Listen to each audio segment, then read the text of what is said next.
What's up, everyone? JD here. Got an exciting exclusive from Traditional Pocket Knives for us to check out. Let's jump into it.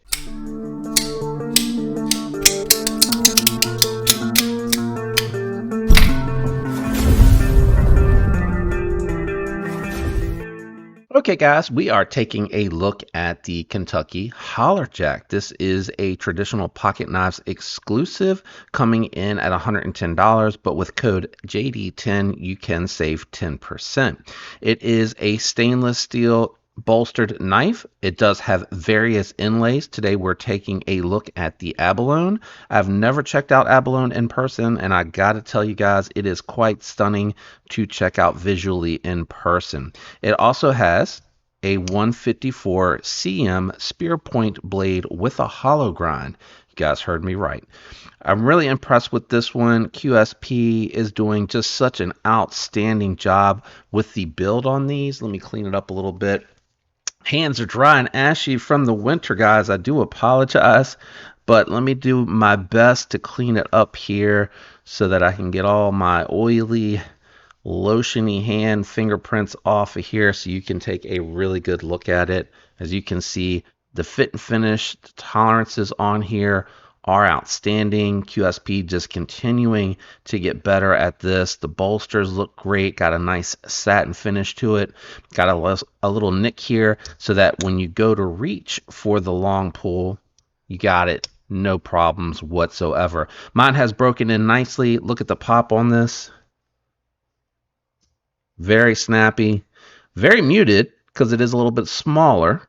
And it is a little bit thicker with the contoured scales. As you can see here, it's got nice contouring to it, looking really good, but very muted and an easy pull. This is one of the easier pulls. It's still good, don't get me wrong. I've definitely still put it at like a 5 on the first, and then the second pull I put at like a 6. So it is a nice pull, feels good, feels like a quality build, but not very difficult at all. Now, I took it down to the garage to do a little bit of cutting with it. This to me is a companion carry, slip pocket dropper, slip clip. Going to put it in your pouch, going to put it in an organizer and drop this down in your pocket. So it is, for me, a 3.5 finger grip. It went through the catalog paper just fine with no issues whatsoever. Seemed like it had a good factory edge. And it cut well going through the cardboard. Like I said, I don't think of this as my main carry hard use knife. This is going to be something to occasionally cut with, definitely more EDC oriented. It'll handle those heavier duty tasks, no issues. It's sliced just fine. It was excellent in the pinch grip, and those detailed cuts and draw cuts were really good. And the 154 cm seems done well. I don't know that I've ever experienced 154 cm from QSP before. So I am going to continue to report on this one and update you all. But if they did a good heat treat on it, this is going to hold a really good edge. It's going to take a really fine edge, and it is going to be strong and corrosive resistant, which is everything that you would want in your slip joint. Now, let me go ahead and do some size comparisons. We'll weigh this one, and then we'll wrap up with final thoughts and impressions. All right, guys, we do have my Rosecraft Lusahachi here on the table to compare against the Kentucky Holler Jack, and we have my Spear Point Hedgehog out here on the table. And as I mentioned, this is a little bit smaller. I do feel like with the Spear Hog, I can get almost a full 4-finger grip on there. Nice and contoured, good scales, very nice ergos. And then the same thing with the Lusahachi. It's about a 4.5 finger grip. So it is impressive that you can still, even with this being a little bit smaller, still get a 4, probably more 4.25, not quite 4.5 finger grip. But again, nice companion carry size, something that's going to be really easy to drop in your 5th pocket. You don't need a slip for it, or if you have a slip and you like to throw it down in the pocket, it's going to be a nice discreet carry. Going to be an excellent gents option. You know, if you're going out for dinner in the office and you pull this out, it's not going to raise any eyebrows. Let me grab the scale and we'll go ahead and check the weight on this one. All right, we got the scale out and on. Hopefully you can see that. There we go. And the weight on this one coming in at 2.7 ounces. Again, really respectable weight for all steel constructed. modern traditional slip joint, going to be a nice gents carry, going to be really light in the pocket. It does have some weight to it at 2.7, but I feel like the weight does also make it feel like it's a nice quality build. It's not like a cheap, lightweight slip joint. It's going to be feeling nice and robust in the pocket. Let me go ahead and get the scale out of here, and we'll go ahead and wrap this one up. All right, final thoughts and impressions on the Kentucky Holler Jack. I am recording this for the second time. I got a new webcam and it messed up the audio on several videos, and this is one of the ones that I had to re-record, and I kind of am glad that I did. I feel like I breezed through a lot of this stuff on this one. The long pull on this is done really well.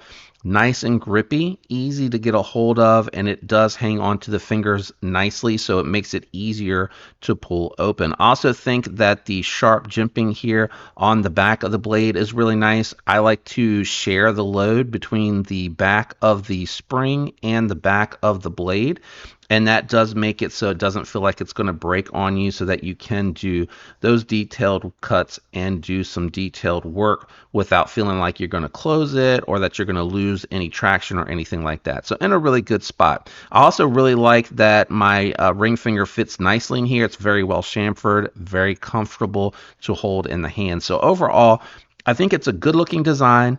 I love the subtlety to it. I love the little attention to details. I like the bolsters with the lines on them. I love the way that this is constructed with very tight tolerances. It's almost seamless, and it shares the same finishes both on the scales that it does on the back spring. And I really like the abalone scales finish, but if you're not into that shiny type of finish, there's like a red, a very soft yellow color. And then for those that are fans out there, there's a version that has some stag in there. So they got a little bit of everything for you guys. I will throw the date on there when this is actually dropping. And again, code JD10 will save you 10%, bringing this, I believe, under $100, which is phenomenal value for everything that you're getting on this excellent build. Having said all that, where am I ranking this one on my scale of 1 to 10? 1 the lowest, 10 the highest. Now, normally I do cap at 7 for budget knives, 154 cm steel, and inlays and things like that do prevent this from getting any higher than a 7. So 7 would be the perfect budget knife. Having said all this, I'm actually at a 6.7 on this one. I really like it a ton. The only reason that I pull down the score a little bit is because I do hang off the back a little, so it's not absolutely perfect ergonomically, but it is still really good. It's nice thick bolstering with contoured scales, so I do like that. It does help make it feel more secure in hand. I also don't know a lot about the 154 cm just yet from QSP, so I am leaving a little room for error on my part from the little bit of testing that I was able to get on camera, because I'm really not using this as my main carry. I'm not cutting heavily with this. This is more light, occasional cutting that I'm doing with my slip joints. This actually will rank second out of the slip joints that you've seen here today. I still love my Spear Hog Hedgehog combo. Those are tied for 1, whether you like the modded Warncliffe version one that I have or the Spear Point. This one actually took over the number 2 spot from the Lusahachi, which I still love very much, but it is D2 steel, and there, back of my mind, I do worry a little bit about corrosion, even though that has not happened and has not been an issue, but it also is a little bit more affordable as well to offset that cost. So this is running about $50 more, 40 to $50 more, but I think the wow factor and the finish and everything going on with this one is also a little bit nicer to justify that. So that's where I'm at with the Kentucky Holler Jack. I really like this, guys. I think if you're interested in trying one, this would be an excellent one to pick up. I also recommend the Hedgehog and Lusahachi as a first slip joint to check out as well. Going to be one that'll let you know at an affordable price if you really like that segment or not. If you're into the segment, I highly recommend picking one of these up to add to your collection. I definitely think it's worthy of being in someone's collection that likes to collect these slip joints. Let me know what you think about this one down in the comments below. Even if you're not into it, feel free to shout out and say hi down in the comments. Let me know how you're doing and what you're carrying. I love talking and interacting with all of you. A special thank you to my channel members. I really appreciate that loyal support. If you're going to be doing any shopping, when you use the affiliate links in the description, it also helps the channel. So thanks to you who choose to use those. It does help out tremendously. All right, I'm going to get out of here. I love you all. Hope you have a fantastic week. I'll catch you on the next one. Peace.